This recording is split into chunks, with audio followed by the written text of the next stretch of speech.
Ladies and gentlemen, welcome. My name is Ronsley, and in today's episode of We Are Podcast, I have an announcement, and I also have my dear friend Petra Zink. Petra, I've known for a long time. We've shared entrepreneurial paths, and she is a branding expert of the highest order. She does work with some of the most famous brands around, and she's got a podcast called the Trusted Authority Podcast. In that podcast, she uses her podcast to become a trusted authority. And we talk about how she does that and how she uses it and has been using it over the last few years. She's done over 200 episodes. So it's a really important conversation.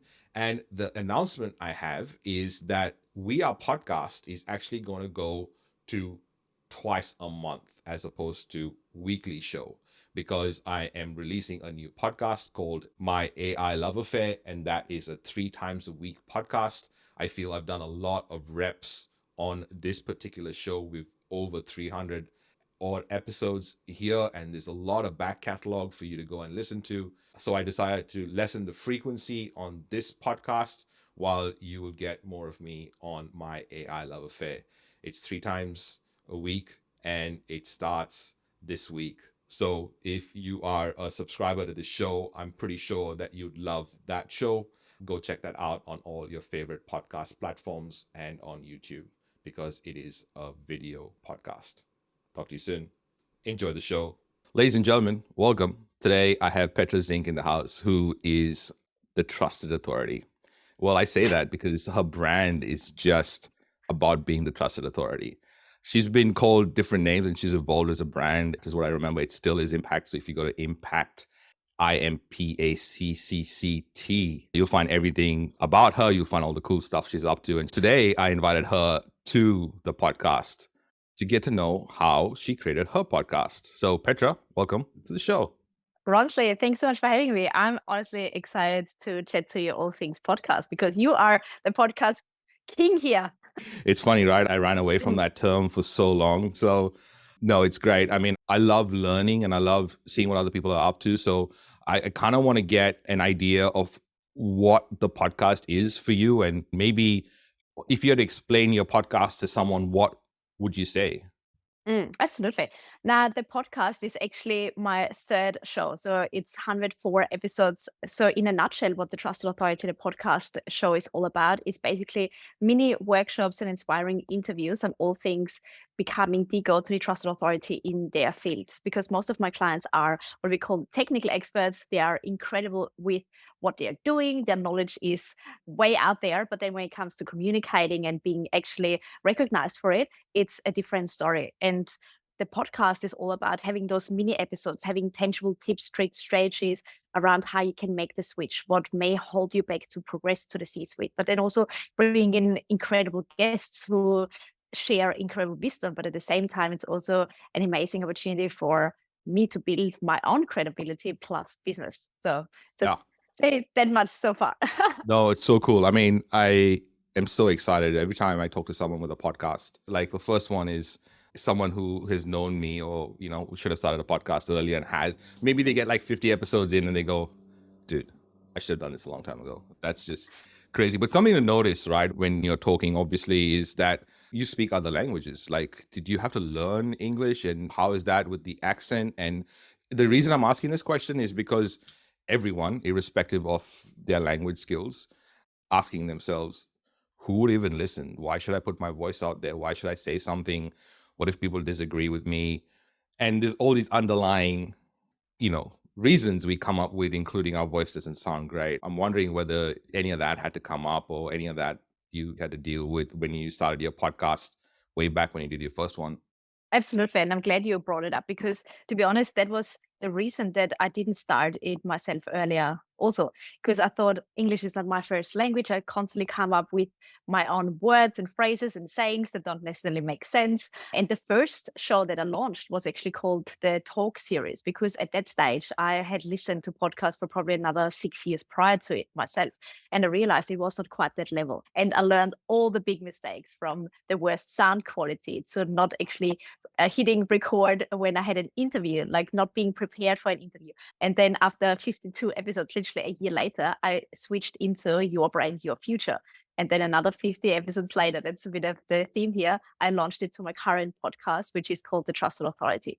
So, it's kind of 3 years in the making, building the skill, building confidence. And do I still make mistakes? 100%. Everyone makes mistakes. And when they hear you, when they can hear you between, what you're up to, what your personal stories are, they build so much more trust in a relationship that leads to business opportunities a lot quicker than when you send proposals and when you do the cold calling and when you send LinkedIn messages. No, but it's fascinating. I mean, when you think about you saying all those things in terms of the advantage of having a podcast, and it's quite interesting. You're the trusted authority that has the Trusted Authority podcast. And it's so meta because when people hear and see you, the people you get on, the transference of credibility as a result of the guests you bring on.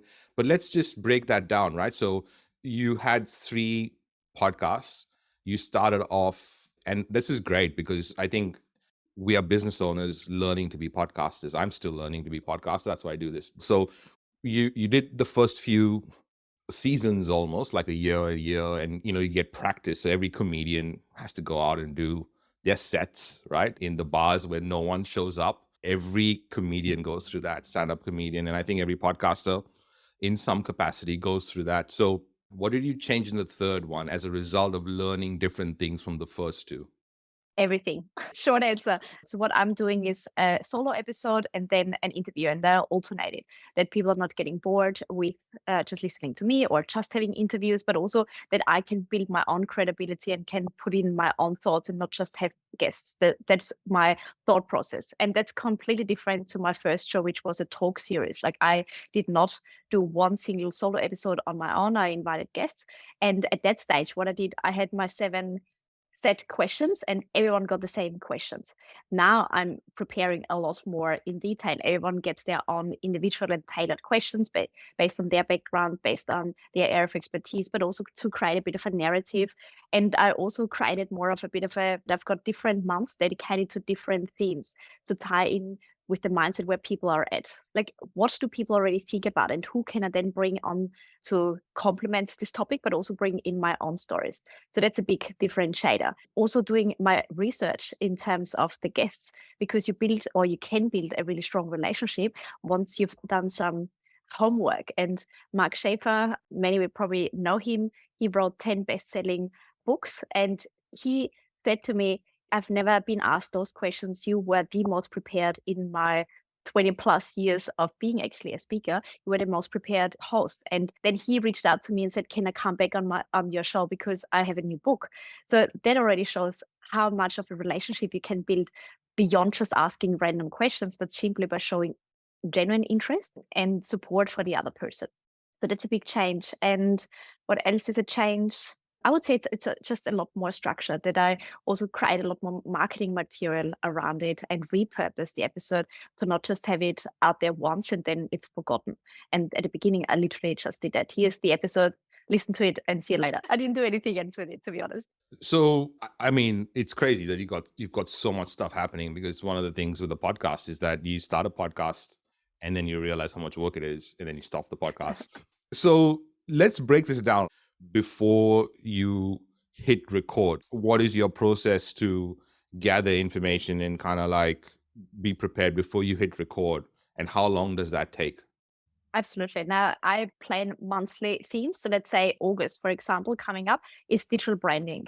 So I want to talk about how your brand and your profile and your presence is perceived, especially online.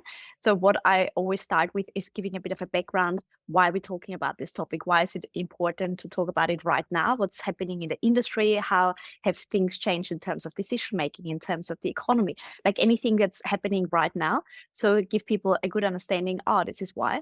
Then I bring in a guest, how somebody else did it, and what are their insights and takeaways from doing it. What would they recommend? And then the next episode is more technical. So what can you do to then enhance it? Because the first episode was all about setting the scene.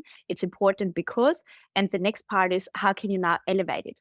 Having a podcast, this is actually the perfect opportunity for us as business owners to take away any potential objections or answer already questions that potential clients have. So when it comes down to working with us or not, the podcast and the content has done already the heavy lifting. So it's not a hardcore selling and trying to convince somebody. They already had some touch points and with that got some inspiration and some ideas how you think. And that makes the whole sales process and the conversation so much easier. So how long does it take? I usually get 8 episodes done, and that takes me about 3 hours with writing, recording, and then I get it edited. So I'm not doing the heavy lifting in the background. So you're talking about 3 hours for the month that you do the research recording and then you give it to someone to edit. So you do Yeah. 3 hours of your time for the month. Mhm. That includes the interview as well with the person. Mostly, maybe let's say 3 to 5 hours if it's a long interview. But yeah, Okay. not Yep. more. Definitely not Okay. more. Okay. That's interesting. So you still do the research though, like you still put all that initial work until you got all the recording done. It's still you doing all that work, and that's about 3 to 5 hours a month. Yeah. Fascinating. So that's you've obviously got some really good process in place, right? Can you break down your process for us, like your content process and how that all works? So maybe included in all that, you might even mention your marketing material and what platforms you appear on and what that kind of workload is like for you. Absolutely. So the solo episodes definitely take longer in terms of doing the research. So because I also repurpose it as my blog and also now as a LinkedIn newsletter, I physically write it. AI takes that away now. But what I always try is what can I provide in terms of value, in terms of insight that nobody else can. And that's a personal story. It's an example. And that is quite easy because I usually just do bullet points on that. I can talk about that quite freely, but the outline is why we're talking about this topic, give some background on it, and then break it down into my personal story, and then have 3 takeouts or steps that people can follow straight away. And then there's a wrap up. So there's a bit of a structure that I don't have to think about how I'm starting and how I'm ending. So that's always the same. But then the stories obviously differ. With guests, I do a little bit of different research. If they've written a book, for example, I usually listen to the book or read the book and highlight certain aspects of it. Also, with ChatGPT, for example, if you give the summary of a book, it can come up with pretty good ideas in terms of what questions to ask. And then it's all about making it your tone and voice, because in the end, this is what your brain is all about. What questions, what words, what phrases do you usually use, and how can you bring that into your podcast? Then it's recording time, and I only do 1.5 days in my week that I've got dedicated for podcast interviews, for example, that people can book their time in. And then in the second it's recorded, I send it to the editor, who then sends it back to me. And then two VAs are actually repurposing it and bring back the carousel and individual posts, and they schedule it and it's up there. Well, amazing. So I always had great respect for you, Petra, but I have way more finding out that you're like an early riser like me. So whenever someone asks me, "Hey, Ronsley, what time you wake up?" I say 3:59, and they go, "Oh, that's interesting. That's super specific." Anyway, so I find that obviously even in this conversation and knowing you, you've got some structures in place.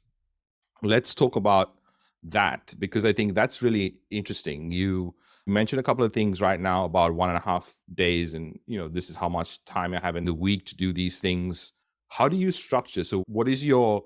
So let's talk about break it down like a recurring task, right? For the year, for the quarter, for the month, for the week, for the day. Like, how does Petra break that down? If you could, just riff on that for a while, that would be interesting. Easy question. Well, how I tie the podcast or any kind of marketing into what I'm doing is what do I want to push or promote in that time of the year, which comes down to what do I want to achieve in that year. So, for example, and this is where I then also tied into with themes and mindsets people are at already. Like January is always new beginnings, planning, New Year's resolutions, new year, new me. Like, how can we tap into that? And then from a recruitment perspective, we have always seen end of January, people resign and it's a new start in February. And with the holidays and so forth in Australia, it's a delay. So, I plan months very deliberate in terms of where people's mindset is at. And I would say I've got about 60% listeners from Australia. So this is my main audience, and then 40% from overseas. So this is why I target more to the Australians at this stage. And then what is it that I want to promote? What kind of offers do I want to push? And what kind of topics would tie in nicely with it? So this is how I plan it. And then I break it down into what kind of smaller topics would tie into the bigger topics. So let's say digital branding. So you can guess that I'm going to promote my LinkedIn Academy, which is an online course, and content creation in the next couple of months because my one-on-one coaching is actually booked out in those 2 months already. So that's how I plan and how I tie in the content around it. If it's completely right, I'm not sure. I think it's not necessarily right or wrong because it's actually right for you or for the person, and also that person goes through different phases. The phase I am in now, and also it's, I think, experience as well in business. There's a lot of experience that comes every year you're in business, and every time you deal with new things, and as an entrepreneur, you're doing a rep almost, and that rep is helping you build. And after over time, suddenly you realize, oh, I've got muscles. This is really interesting. So I think all that allows you to design the life you kind of want to lead. And I think that's really what you're trying to say. So you mentioned before, you mentioned a little bit about after, but let's talk about during the recording phase, right? Can you just tell us what you're doing when it comes to solo and what you're doing when it comes to people? Absolutely. There's a big difference because everyone pushes for the video podcasts at the moment that you can also repurpose it on YouTube and so forth. But having said that, I've tried it. I am quite good on camera, just doing a normal video or, a keynote or anything like that. But when it comes to podcasts, I'm hopeless. I've got my notes and I'm looking at them quite focused. So it's not fascinating, it's not interesting, it's not engaging or entertaining to watch me doing a solo podcast. I'm not at that level yet.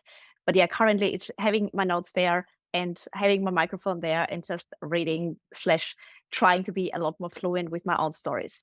Yeah, fascinating, because now with my new podcast, and it used to be called something else, and you were part of the change and the flip and act on it. So the new podcast, My AI Love Affair, is the plan is that it's going to be 3 episodes a week. It's going to be 3 different episodes a week. The first episode is a growth tactic and how you use AI to, execute it. And Wednesday is interview with another business owner that has used AI in some way. And then on Friday, it's going to be something that has happened in AI, breaking that down in terms of like these big jumps have happened along the way. So break that down on a Friday and have them short, all of them. The idea is that it's going to be a video series. So the reason I'm telling you all this is because, I find the same challenge is how do I talk to camera with solo? Like, I'm great with interviews. I've done 1,500 of these. So it's like so many, right? And I got all the reps, but doing the solo ones or not, I don't have the reps. So I'm interested to hear what you've tried from that aspect, very selfishly, obviously, because I need to find a couple of things, right? Like listening to you, I'm thinking I need obviously to have a really good structure, have a good theming. And because doing a podcast like this is like doing a 75 hard for your body, and you're all going to find a way to put that out there and promote it and stuff like that. So it's pretty interesting. So what would you give me advice on? Like, it'd be really interesting to hear what your thoughts are based on, hey, this is the problem. And especially like if you have any thoughts on doing a solo episode. Oh, good question. This is absolutely what I also want to learn still, because it's easy to do, say, a 3 or 5 minutes video because you are kind of in a flow. It's, succinct, half an hour maximum, and out there again. But I think the structure, having any kind of structure, may it be the themes, may it be how I'm going through an episode, that already gives so much framework that we can use to then bring in our personal stories or a little bit of a nuance. But yeah, I don't Mm. have the answer actually. No, I mean, but you have a starting point as an insight, right? So that really helps. Let's talk about your process when it comes to your podcast.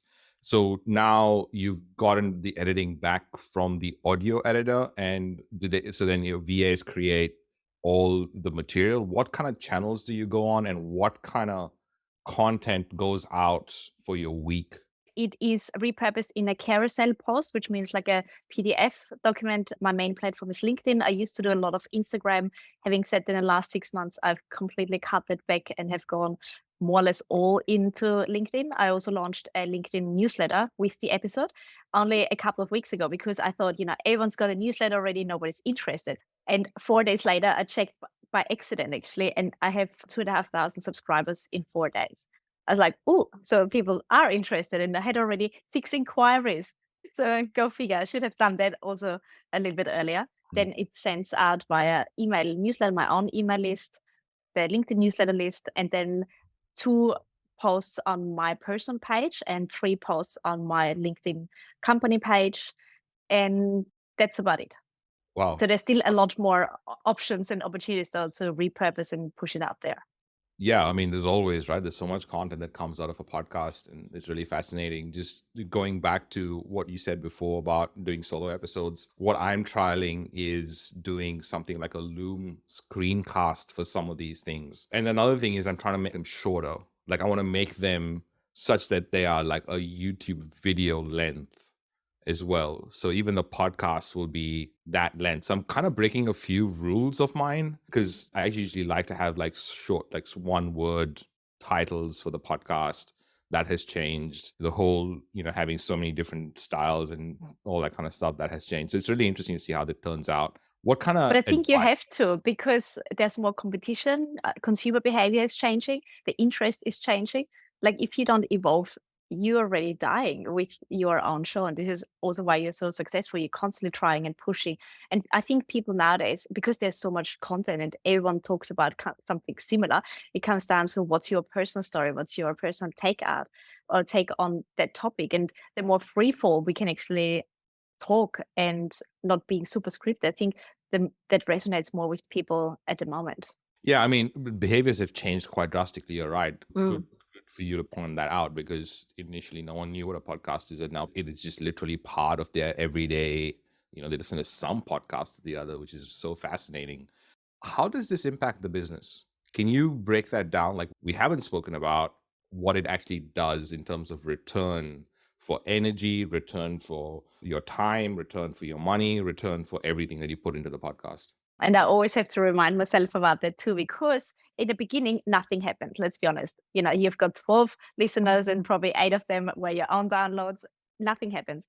And it's those subtle comments saying, oh, yeah, I listened to your podcast, or saying, oh, how is this and this going that you mentioned only on a podcast? Like, how do you know that? Ah, so you build relationships with people also without you knowing this. And I think so many people give up. And I think episode 7 or something is the deadly breaking point that people say it's too hard basket, is that it takes a while for people to catch up on it. And they listen to it. They are interested. It's a one-way conversation at the beginning, but it's very much a two-way relationship building tool for you. I also had the amazing opportunity to interview really, really big names. Mark Schaefer I mentioned before, but authors especially, like they want to promote a book when something comes out, and speakers and also leaders, they know that building their public profile is key to establishing the authority. They don't say no to that. They know the return on the investment for themselves and for their business. So you can build relationships with people that you usually wouldn't be able to get in touch, because how many people would say, yes, let's catch up for a random coffee chat and I don't know you. Like, I don't know anyone who says, yeah, I've got so much time to spend to catch up with a random person. But with a podcast, people are like, oh, yeah, I'm coming. And then you build a relationship from there and then you get introductions. But then I have to remind myself it's not the quantity, it's about the right kind of people, the quality who are actually then turning into a business opportunity. I had clients signing up because of that. They said, I've listened to you now for the last year and I realized how important it is for me now to get into coaching. I didn't do any heavy lifting or hardcore selling.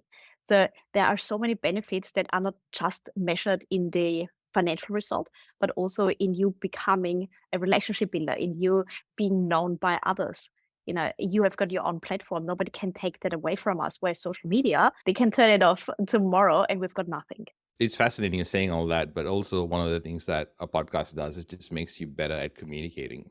It makes you better at Absolutely. putting an idea down, you're publishing. Having a podcast allows you to do a regular rep in your business that potentially you might not do, but that one rep is like the superset. It's just it does all. Absolutely agree. Because, so many of my clients, they want to become public speakers. And when it comes to actually doing the doing and rehearsing and refining and, creating your own sound bites and so forth, like, oh, it's so hard. But a podcast forces you to do exactly that. You're spot on. And that also shows if you're interested or committed into mastering the craft. And because you see how people respond to that, or how you would do the introduction, or how do you transition from one question and topic to another, you can very much use those skills in board meetings, in presentations, in keynotes, in meetings, like you name it. There is so much positive that comes from developing the skill of communicating. You're spot on. It's probably the most important one, and I forgot it. There we go.